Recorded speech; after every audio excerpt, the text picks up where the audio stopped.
East meets West this summer on the Breaking Script podcast with Lella and Nini.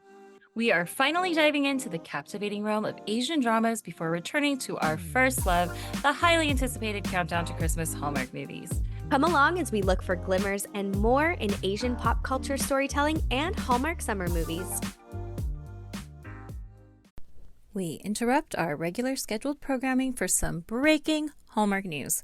I know we said we were finally getting to Asian dramas, and I promise we are only putting it off by a week, maybe 2 weeks at the most, but I assure you, this is Nini, after much deliberation, saying that 10 times fast, I did finally decide on the T drama, that's a Taiwanese drama, that we will be going with first. Since I'm Taiwanese, I decided it was only appropriate to start with a Taiwanese drama with my kids. And it's also one that has a K-drama version. That's Korean drama version. So actually the Korean version female lead has a cameo in the first episode of this T-drama, and it is such a light and fluffy, hilarious, cute kawaii drama. I love it so much. It is the hugest glimmer for me, and probably the funnest and biggest glimmer is that I get to watch it with 2 of my teens this summer. Lala will be joining us for at least 1 episode in July, but her day job has gotten busy, and with travel coming up, she needs to take a break from the podcast. But we have some very, very fun episodes planned for the summer. Actually, it just came together. I love when that happens. So very exciting things still this summer.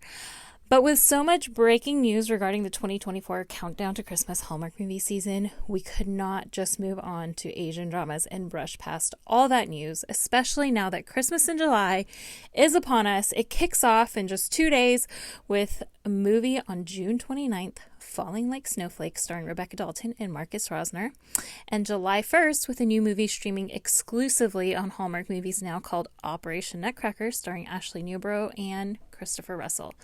But for today, again, cannot brush past the finale of the first show that introduced my daughters and myself to the Hallmark Channel. We've never discussed it before on this episode or on this podcast. And if I sound tired, we are. It's hot and humid. We've had heat advisories. I do not do well in humidity. I feel like I need gills to breathe. We have had 3 different kids in casts, so we have not made it to the pool or lakeside beach yet this summer. Pray for us. And if you're new and you're like, what is this girl rambling about? We recommend you start with the Triggers, Glimmers, and Fluffy Eggs episode, followed by our Love Letter to Hallmark episode. And if you're new to Hallmark, you cannot go wrong by starting with 3 Wise Men and a Baby for your first Hallmark movie. Perfect for Christmas in July coming up. They're going to be showing the extended version, but you can find it on Hallmark Movies now. If you've never watched or need a refresher, it's lovely. This podcast is usually hosted by sister-in-laws Lala and Nini, who are on a mission to spread joy and glimmers, the opposite of triggers, while offering ways to open your polyvagal windows of tolerance through watching Hallmark movies and Asian dramas and shows. So let's get started. Welcome back to the Breaking Script podcast with Nini and Nana. All right, we're just going to dive right into this. First of all, before we get into today's breaking news episode, we start with breaking news. We have announcements for the Countdown to Christmas 2024 Hallmark season so far already. Do you remember the first one? That was like the biggest news, the most exciting. Yes, the one with Jack and Elizabeth. No. Wait, what? That's more recent. The first announcement was 3 Wiser Men and a Boy. Oh. Which picks up 5 years later, starring Tyler Hynes, Andrew Walker, and Paul Campbell. We're very excited about that one. She has big eyes. Also, we decided, since Nana's joining us, she just gets to have boba. That's her payment for recording these episodes. But instead of a boba drink, what are you eating, Nana? I'm in a boba jello cup. Yeah. I never thought I would be living in a world where I could find boba at Walmart. In jello cups. But it's not boba, it's popping boba. But it doesn't even really pop because it's in a gelatin. So it's just you have to take it out of the gelatin, which is kind of hard. Anyways, okay. But yes. What's that? There are 3 popping bobas that are merged together. Oh my goodness gracious. That's also, Lacey Chabert and Christopher Palaha in a movie when set in Iceland called The Christmas Quest. Apparently it's going to be like Christmas meets Indiana Jones. I feel like they've been doing that a lot because For Love and Honey kind of had Indiana Jones vibes too. Like that. Who's into Indiana Jones? I'm probably not going to like this movie. You liked A Biltmore Christmas, right? The one that was like sort of in black and white. It was like playing, it was an old movie. It was sort of time travel with Bethany Joy Lenz and Christopher Polaha. Probably. And then you watched Tall Out the Holly that had Lacey Chabert in it. That was like kind of silly ensemble. Anyway. But yes. Nana spoiled the surprise. The movie that actually inspired us doing this episode. Shout out to all the Hardys out there, calling all the Hardys to tune in. This is the Breaking Script Podcast's inaugural podcast episode about When Calls the Heart. So, we do have a Christmas movie about... Sorry for all the clinking noise. We're done now. Nana was trying to eat the Jell-O cup with one hand, and the cup was in a tin bowl. Yeah. Korean style soup bowls. Korean. Yeah, that's what it is. It's double-walled so that it's not hot on the outside. But it keeps your soup hot. Anyways, a new movie, a new announcement for a countdown to Christmas 2024 Hallmark movie is called Santa Tell Me, starring Elizabeth and Jack. Woohoo! It's Erin Krakow and Daniel Lissing, which, spoiler alert, that's Jack's name, Daniel Lissing. That's his actual name. Erin and Daniel. They inspired today's episode because in the Jayo Piting Happily Ever After segment, we're going to talk about whether or not we think Jack is still alive. So we'll get to that. But the biggest news yet, drum roll please. I can't roll my tongue.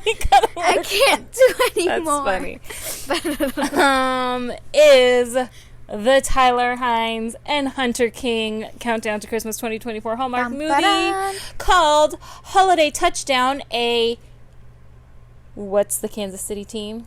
Chiefs. Love story. Fun fact, and it's super ironic, the writer of this Hallmark movie is a diehard 49ers fan. So shout out to Julie Sherman Wolfe.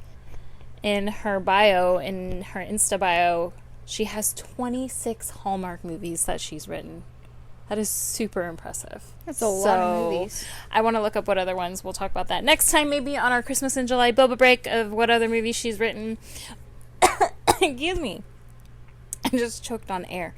Today's movie is not a movie. It's a show because we got so excited after watching the finale for When Calls the Heart, Season 11. So we are going to be talking about mostly episodes 11 and 12, but we're going to cover the entire When Calls the Heart, all 11 seasons. Yeah, we can't do that in this. Yeah, we can do like the tiniest it's a tiny summary. Bit, mostly commentary on season 11, episode 11 and 12.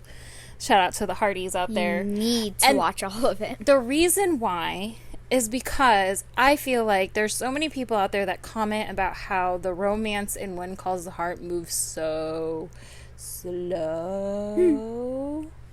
But that's why I think it's such a great idea to pitch one day having a Hallmark Asian American drama channel. Because for those that have watched Asian dramas, the romance is that slow, but it's so sweet and the tension is there and it's beautiful. Nobody complains about it in Asian dramas. So I think it's a good niche. It's a good match. So today, if you've never seen When Calls the Heart, we're going to introduce the main characters. We're going over all the ships. So usually we have 4 unique segments, and we're still going to do that. But basically what we're going to do is we're going to talk about all the relationships, the main characters, and in the first 2 segments of What's Love Got to Do with It, What's Love Got to Do with It, we'll talk about what we love about the relationships. And in the Don't Go Chasing Waterfalls, we'll talk about what we don't necessarily like in these relationships. Does that make sense? Yep. And then we'll move on. So let's start with these 2 first. Let's talk about, should we just go through and introduce all the characters first? Yeah, no. You gotta watch it for yourselves. It's true. And it's worth it. It's life-changing. Is it really? So much tension. Yeah, but it wasn't like The Way Home. I noticed that you weren't as eager to come home and watch When Calls the Heart as you were with The Way Home. The Way Home, you would not be able to wait. I feel like When Calls the Heart's different. It's more romantic. Yeah, and you started watching it because a friend was watching it. Yeah. Like, if you didn't have a friend watching it, you probably wouldn't have watched it, right? So sad, but so true. But we fell in love. Erin Krakow, we love you. So let's start with Erin Krakow, who's the main female her hair lead. went short. I know, so cute, right? That was she so did it adorable. Because it's also how her hair was in It Was Always You, which is the Erin Krakow Tyler Hines movie that is like our number one favorite Hallmark movie. We have a Breaking Script podcast episode on that one. Be sure to check for it in the show notes. But the main characters, the female lead, it's surrounding Elizabeth, who these are books by Jeanette Oki. There's many of them, and really it's Elizabeth narrating. Like, did you realize that? Yeah. Like, these stories, because she always starts off, like, in her Writing, journal. like, yeah. Yeah, so she'll start and end writing, so this is her narrating the story of her life. But if you missed... I never thought about that. Oh my gosh, she's been narrating this entire story, and it's all in her journal. Wow, light bulb moment. If That's you missed the first lot. several seasons, there's going to be lots of spoiler alerts. Oh, yeah. So, if you might not want to... Yeah, if you have never watched it and you don't want any spoiler alerts, this is not the episode to listen to. So, in the very first few seasons, I can't remember which season. Was it season 5 where Jack dies?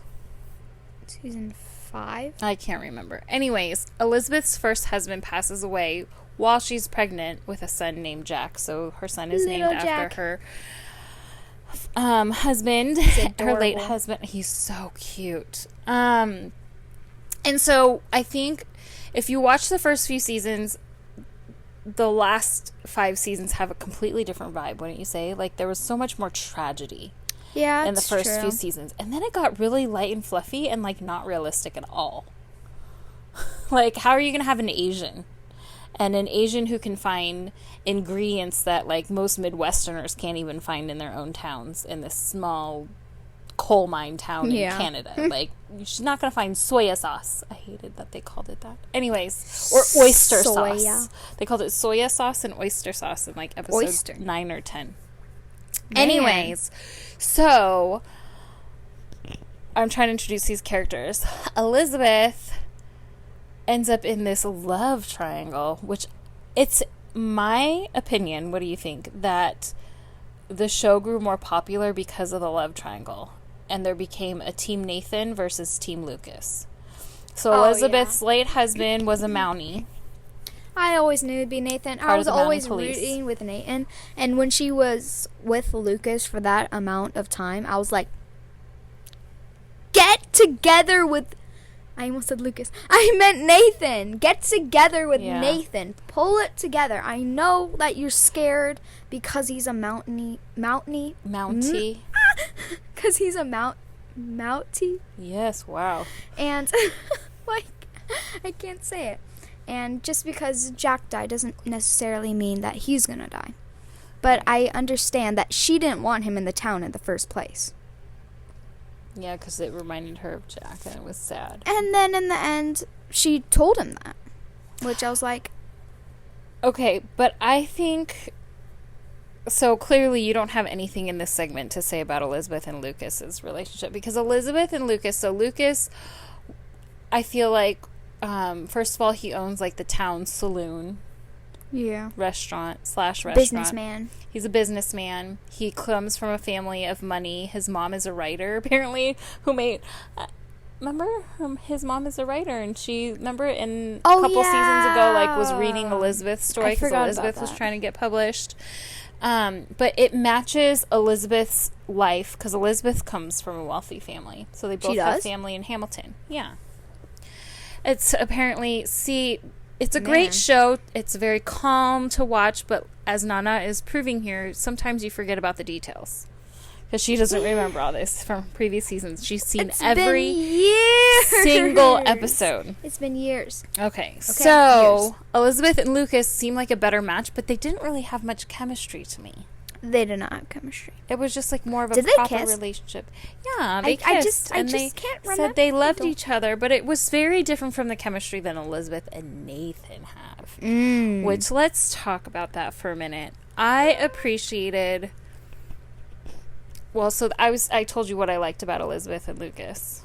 Was that it kind of seemed like their families matched, and they were just being very kind to one another. They were very considerate of one another, right? He was very patient with Elizabeth. That was very good.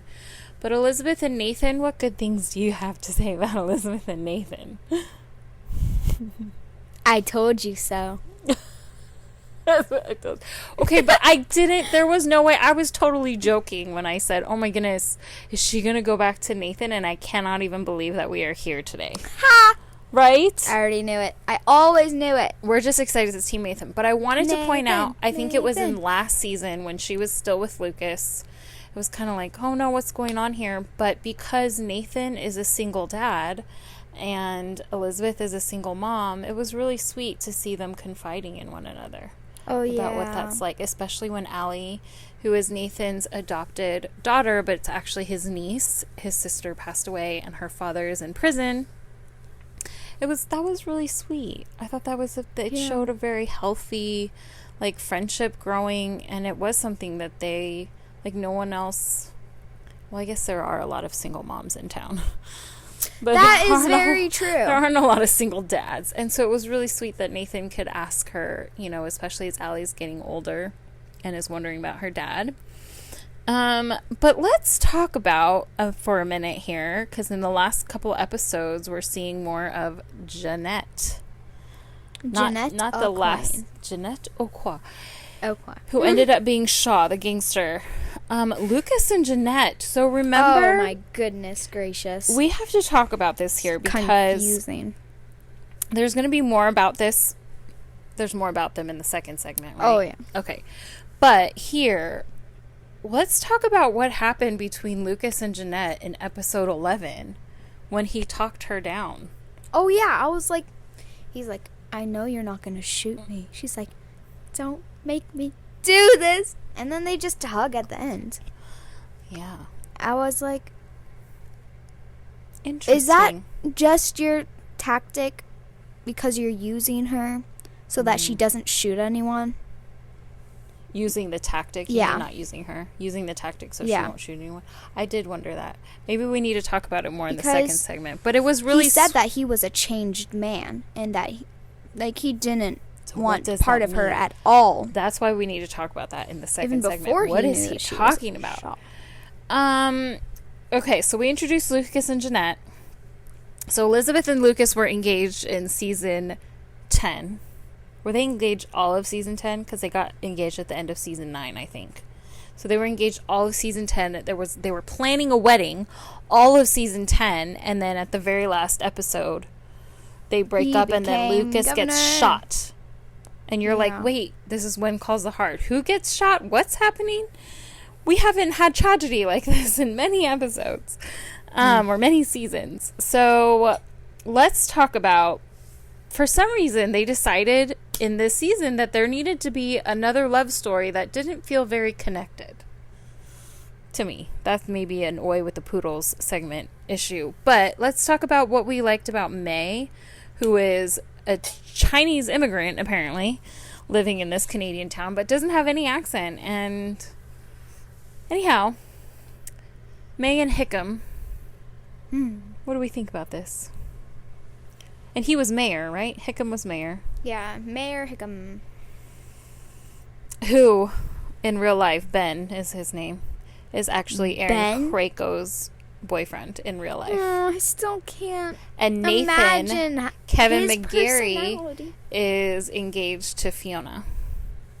Wait, what? In real life, Nathan, Kevin McGarry is his real name, is engaged to Fiona, who came back for this episode, which I thought was really sweet. She wasn't here in this season because she's a regular on another TV show. That's why. Oh. So they had to write her That's that clever. And that's how they do in the business called show. So May and Hickam, what did you like about their relationship? Do you have any thoughts?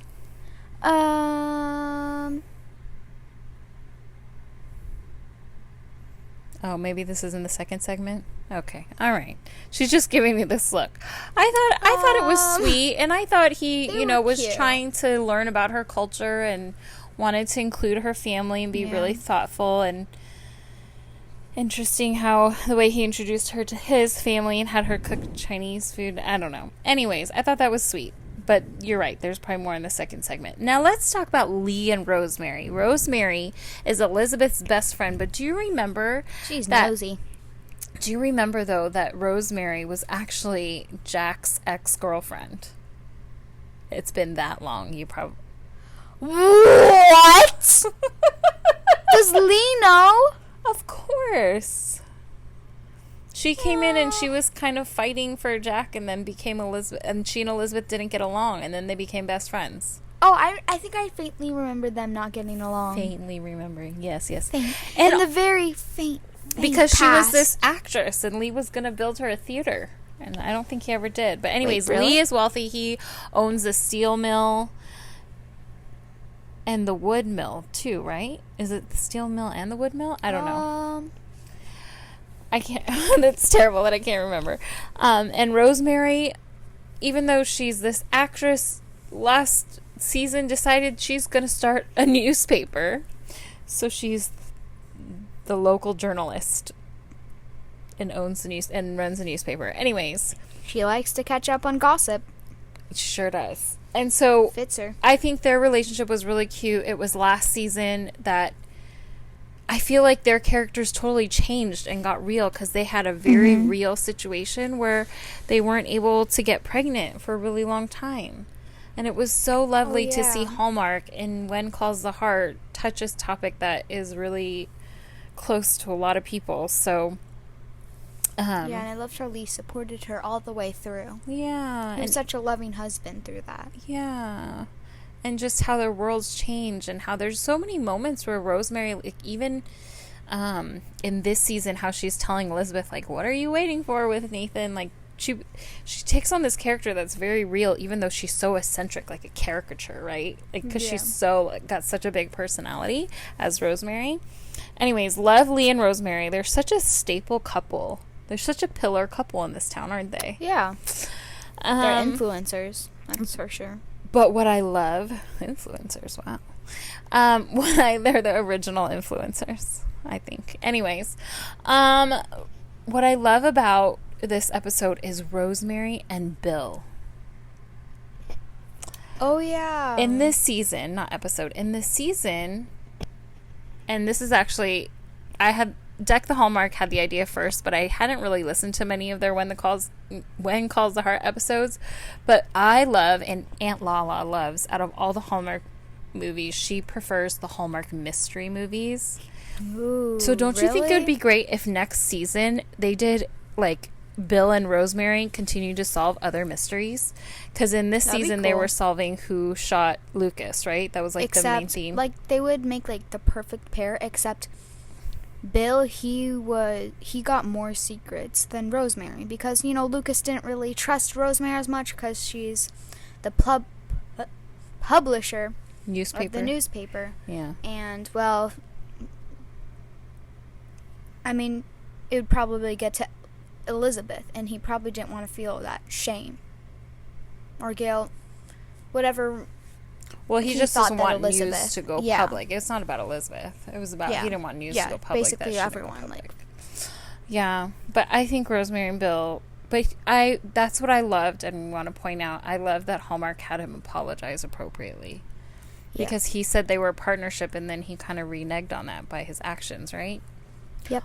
Always go according to someone's actions, not their words. Very important lesson. Who else do we need to talk about? I love Nathan and Allie's relationship as single father and adopted daughter. No. And it's so sad that she went to go see. Oh, yeah, I was just Okay. about to say that. I want to say what I appreciate So about Hallmark. sad. after this whole storyline about Joseph, who is the town pastor, and his wife, Minnie, is running the town cafe after Abigail, who is, oh my goodness, Lori Loughlin had to leave the show. So Minnie runs the cafe. After that episode where the kids reached out to his brother without his permission, his brother could have totally been a criminal. That's very true. So the fact that the way that they played it, I was like, okay, kids, it's not always that way. That could have made things a lot worse or more dangerous. Yeah, that could have made it So I really appreciated that they didn't do like a Hallmarkified, you know, like rosy colored glasses, like that Allie met her father and he was so loving. Yeah, because, I mean, he was in town before. So that and he was really dangerous and he wouldn't even see her. So I appreciated that there was the contrast of like, okay, one was Hallmark style and the other one was a little bit more real. I really appreciated that. What else do you have to say here? Did you have any glimmers from the last 2 episodes or from this last season? You have more an oi with the poodles? She has an oi with the poodles face right now. I do. Mm-hmm. It was a fun season, I felt like. It was fun. Your glimmer is that she's back with Nathan. Oh, yeah. And they had soup dumplings. Oh, you didn't... I don't think you watched till the end, that one.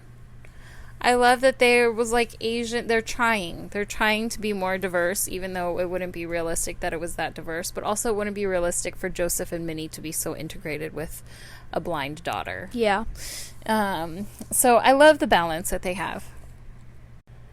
Okay, well, we've introduced the characters and what we love about these family relationships and friendships and romantic relationships. Mm-hmm. So this second segment is, Don't Go Chasing Waterfalls, where we talk about unhealthy behaviors and coping mechanisms. I think it's very interesting. Someone that we didn't bring up is, oh my goodness, what's the bad guy? He was a bad guy turned good guy. Bad guy turned good guy. Oh, I know what it was. Henry Gowan. Yes, I thought it was very interesting that he started off as a very unhealthy, I would say abusive character. Abuse is just when there's misplaced responsibility and then you blame someone else, put the responsibility on someone else for the abuse that they inflicted. And then it actually turned out that he got abused, kind of. Usually by Lucas, a little. Because he didn't want anything to do with the politics and stuff. That's he not wanted abuse. to stay. You mean he got roped into it? Yeah, he got roped into it, and he really didn't want to do it. He does a great job, though. He does, and Lucas knew that. But that's not abuse. Yeah, it's not abuse. He just got roped into doing it. But it could be seen as sometimes there are friends that stretch you and it's a good thing, or there's some friends that stretch you when it's uncomfortable, but they're not respecting your boundaries. That's 2 different things, right? Yeah. Okay. So I think that's interesting that there's a character development like that. Yeah. He's really nice in the end. Yeah, he's been a great character. And so then let's talk about what you didn't like about Elizabeth and Lucas. I guess we already talked about no chemistry. But it felt wrong. Okay, but let's talk about how it's been since they broke off the engagement. How does it make you feel that, like, why is this guy in town? He's the governor of the entire province. And why is he here in Hope Valley? Because he cares about Hope Valley. I don't know. It just seems all very bizarre. It just all seems very... The storyline doesn't seem very engaging, or the continuity I don't like that he's still in little. town. Like, I like Lucas, yeah, but I like Nathan better. We love... the actor who plays Lucas, and we want him, but I didn't really appreciate like how like it was just done that quickly, and she moved right on to Nathan like within the first couple episodes. Like it was with Lucas still in town. Yeah. Oh, and then she went up to Lucas and said, "I'm going with Nathan to the wedding. Bye. Hope your feelings aren't broken." No, I thought that was very good. It's important to be assertive. Otherwise, that would be... I know it was, but it just felt kind of funny to me. It felt awkward. Because she was like, It was very sudden and quick. Yeah. Yeah. He's like, no hard feelings, blah-de-da. Yeah, it was just strange. Awkward. I think for me, Lucas, them breaking off the engagement and him being governor was like almost like a personality change. Like he's a completely different character. That especially was very when true. you brought Jeanette in. So let's talk about Jeanette and Lucas. Okay, do you remember when they first introduced Lucas to When Calls the Heart period, which was however many seasons ago, before the whole love triangle? He seemed very mysterious. And he seemed like maybe he had a criminal past. But we've not really heard of anything that he's done. So now that we bring in Jeanette, do you think he was a criminal in the past? Oh, maybe. Because they were both engaged or something like that at some point. Mm-hmm. And so what were they doing? Oh, man. And why didn't we show more of that? Then that would have been more engaging in the storyline and like connect the dots a little bit more. Yeah. And I thought it was kind of a little bit like their relationship showed it could potentially have been really toxic, and he was like really running from it, and it just like so weird how like she's about to shoot you. And I think it's when the adrenaline's so high. There can be, I don't know if you know this, but it can be very unhealthy in adult relationships where it's like people enjoy arguing. Like, there's some really unhealthy people that enjoy crisis, so they'll cause crisis. They like that heightened adrenaline. Really? And then they hug or kiss afterwards, and it's just like, ugh. It's just a yuck feeling. Sounds horrible. So it felt like there was a little bit of that going on there. And then, what else? May and Hickam. Let's talk about May and Hickam. I thought it was very strange, although I appreciate that Cute couple. everyone talking about how Elizabeth and Nathan were so slow, but you have to recognize that they have children involved. That's true. Right? So it's appropriate that they move slow. I appreciated that. But May and Hickam, shoo-wee, moved super fast, I felt like, for characters that weren't super developed, really. Right? Yeah. What else do you have to say about that? I mean, it makes sense, though, that he would want to get married when her brother's in town. Yeah, because he wanted it to be kind of like a little family reunion. But it was just so fast. And it felt like there were so many different storylines that didn't really connect this season. I don't like how he left right before, like 3 hours before their wedding. I was like... he was trying to get, because her brother missed the train. I know you wanted, but he still, was trying to surprise her. It's a grand gesture.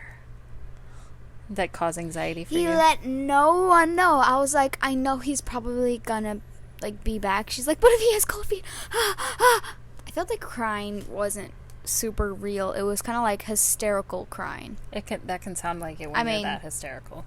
It can sound not real. Yeah, I've heard people cry hysterically, but it almost made me want to laugh, and then made me sad, and then it made me want to laugh. Well, the actress, her name is Amanda Wong. She speaks fluent Cantonese. Ooh, I followed her on Instagram. Yeah, she made the soup dumplings herself, like, in her home. I was really impressed. And she did this whole, like, I think she did some Cantonese show, like, talking about her role on When Calls the Heart. I was super impressed. My Mandarin and Taiwanese are not as good as her Cantonese. Anyways, I appreciate the diversity. I appreciate the representation, even though it doesn't really fit, but that's okay. I hope she gets to have a lead. Like, she should get a Hallmark movie now, don't you think? She should be in a Hallmark Christmas movie. Anyway. That would be cool to see. What else do we have here? Lee and Rosemary's relationship has been really interesting this season, where it was like Lee was working too much and Rosemary was upset, but then they both ended up doing more. So then it was like all of a sudden that conversation's just over. I don't really know what happened. They didn't finish the conversation. Let's talk about I don't know. Should we move on? Sure.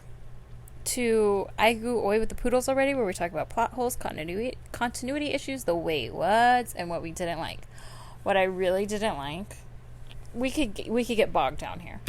But what I really didn't like was when Elizabeth and Rosemary were in danger, and Elizabeth was at gunpoint, And the way that Nathan saves her from this predicament yeah. is they fall over a second-story balcony into hay that is in the back of a truck. That was like so perfect. I was like, what if they landed horizontally? What if they landed standing straight up? It doesn't. What if they landed on their heads? There could have been so many other escape. And then also, how would she have known? All he did was nod. He didn't explain what they were doing. How would she have known that that's what he was saying to do? Yeah, and he could have shot very easily. Yeah, it made no sense. That's what usually happens when I feel like it doesn't usually happen in movies, but if you do sudden moves, then they will shoot because it's going to scare them. It's going to like jump scare them, and then they're going to like flinch and their finger will pull the trigger because their finger's already on the trigger. It was bizarre. That was my biggest, like, what is going on? It's like, if you pick up a gun, either be ready to die or be ready to kill somebody. Because one of those things is probably going to happen. Yeah, I which agree. is really sad. Okay, the other thing, let me say, I'm really glad that Elizabeth and Nathan finally kissed.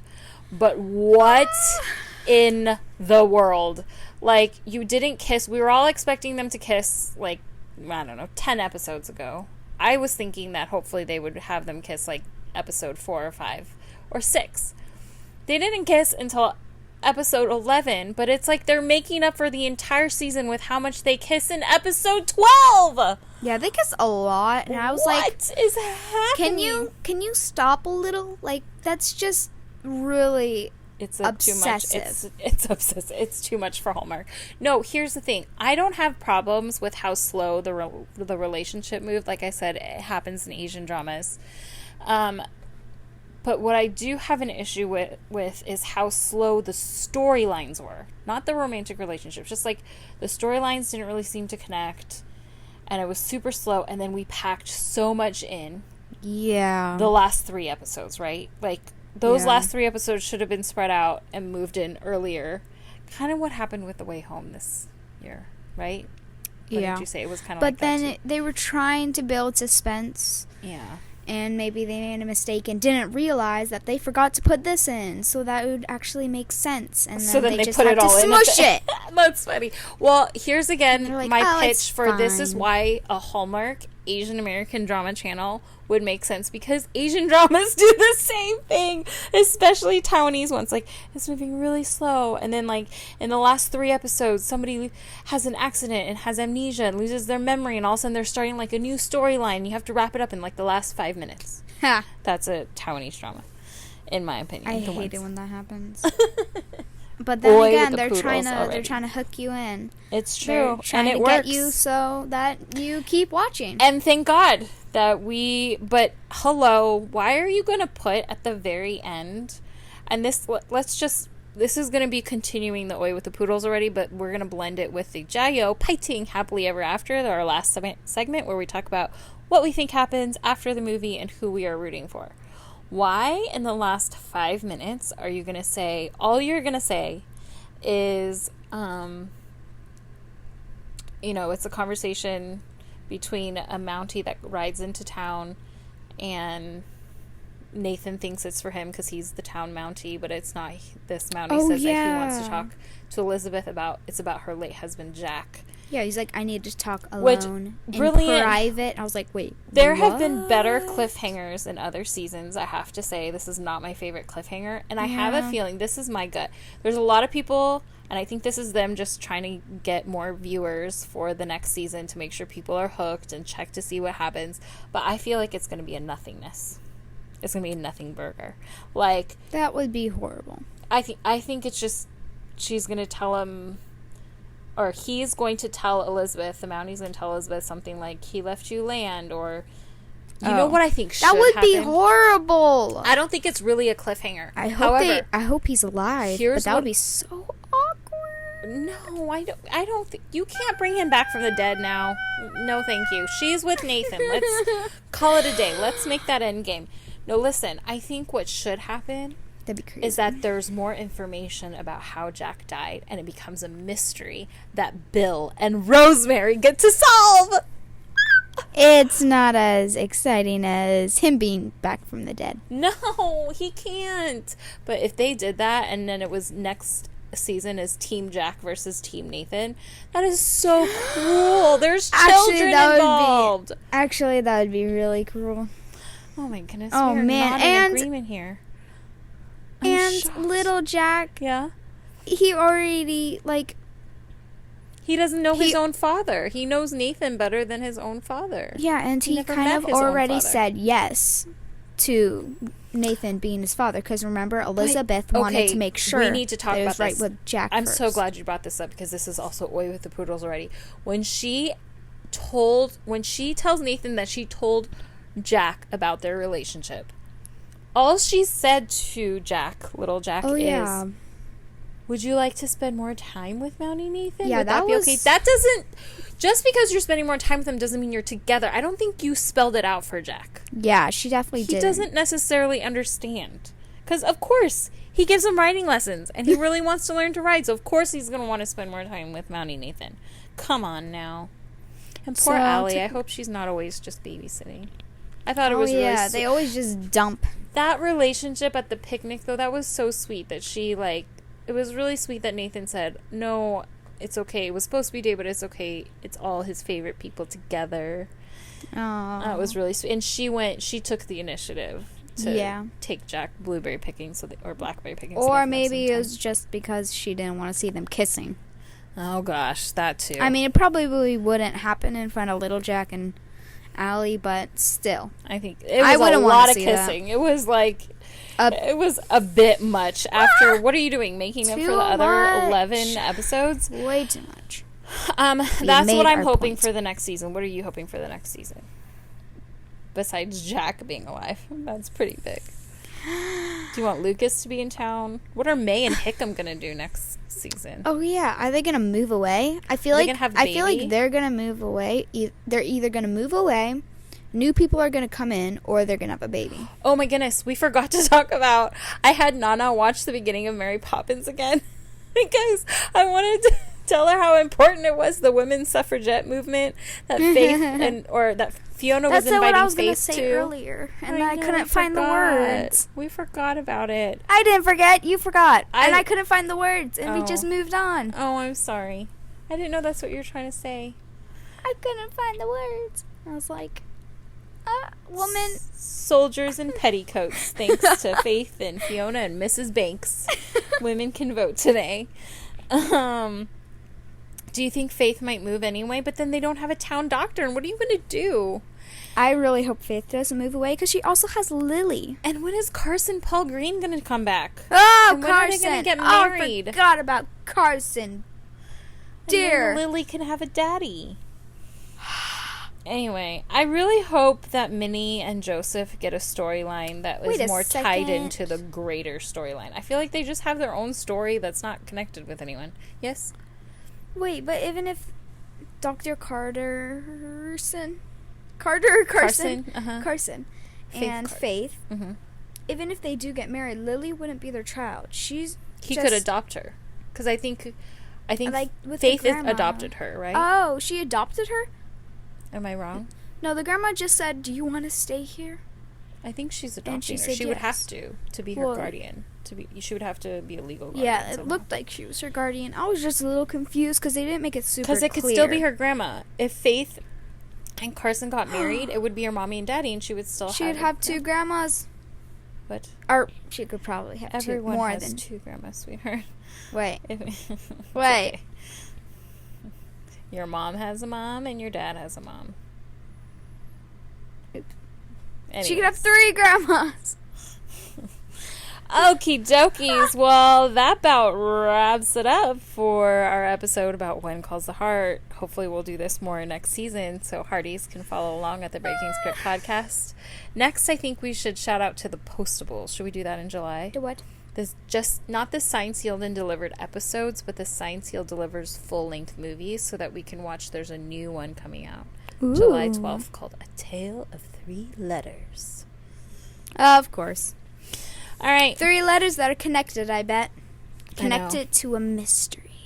Oh, I forgot to tell you, the actor that's in the female lead in the Countdown to Christmas movie with Tyler Hynes about the Chiefs, Hunter King, she was also the one in the Gelato movie, which you haven't seen yet. I can't believe you haven't seen the Gelato movie yet. We've been a little busy. I've seen the, previews, but you haven't seen the actual movie. We'll have to Oh, see. man. We're going to watch That's going to look funny. and then decide which Christmas in July is upon us. So the next time you're listening to the Breaking Script podcast, it will officially be Hallmark's Christmas in July.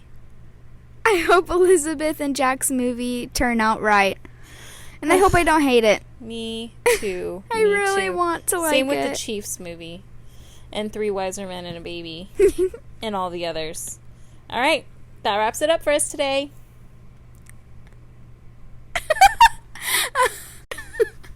You're Nini, and I'm Nana. We're signing off. Bye. Bye. Bye, team. Thanks for breaking script with us. Please share this episode on your socials and tag at the Breaking Script podcast. Follow and hit the notification bell button so you never miss an episode. And if you haven't yet, please rate and review an Apple Podcast so we can spread more Hallmark glimmers with the world. We'll see you next time. Bye. Jayo.